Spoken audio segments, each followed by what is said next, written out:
Welcome back, everyone. Up until this point in the series, we've talked about how Lichen Planus, or Lichen Planus, and Lichen Sclerosus are immune-driven conditions, and how mast cells and histamine are involved, how triggers work, and what root causes look like. But in this video, I want to talk to you about something many people quietly wonder.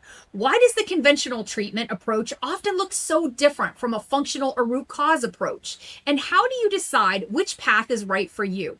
But let me start by saying this clearly. Conventional medicine has a very important role. It's excellent for diagnosing, acute care, ruling out serious disease, and managing severe symptoms. And most people receive their diagnosis and initial support through their primary care provider, dermatologist, rheumatologist, gynecologist, a dentist, or specialist, and that matters. But conventional care is generally built around a system management model. The main goal is to reduce inflammation, control your discomfort, and prevent progression. And that often means treatments like topical steroids, immune modulating medications, antihistamines, or other symptom reducing therapies. And those treatments can absolutely provide relief and sometimes necessary relief. But symptom control and root cause resolution are not the same thing. A functional approach starts with a different question.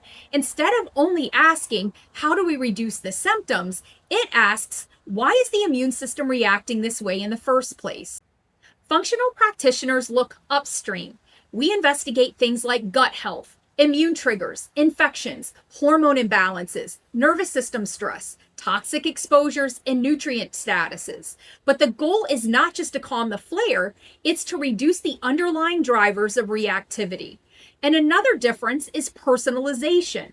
In the conventional models, the protocols are usually standardized, meaning that most patients with the same diagnosis receive similar treatment. A functional model is more individualized, meaning that two people with the same diagnosis may have very different root causes, and therefore their plans are different. Testing may also look different. Functional workups often include deeper evaluation of gut function, microbiome balance, immune markers, hormone patterns, and detox capacity, depending on the case. Now, this is important. Functional care is not about rejecting conventional care. It's about expanding the investigation. And many people benefit from using both models at different stages. For example, system relief support when needed, alongside root cause investigation and system repair. It's not either or. It can be complementary. Another difference is timeline expectations. Symptom suppression can sometimes work quickly. Root cause healing usually takes longer because you're not just quieting inflammation, you're rebuilding regulation, and that requires patience and strategy.